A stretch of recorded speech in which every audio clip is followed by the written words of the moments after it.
हनूमानञ्जनासूनुः वायुपुत्रो महाबलः रामेष्ठः फल्गुणः सकः पिङ्गाक्षोमितविक्रमः उदधिक्रमणश्चैव सीतासन्देशहारकः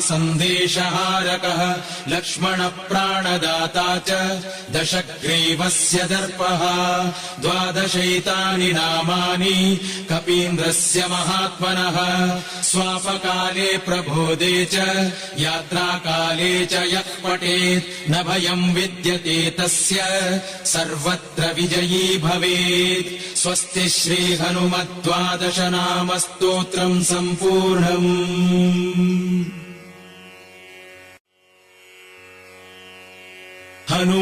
हनूमानञ्जनासूनुः वायुपुत्रो महाबलः रामेष्ठः फल्गुणः सकः पिङ्गाक्षोमितविक्रमः उदधिक्रमणश्च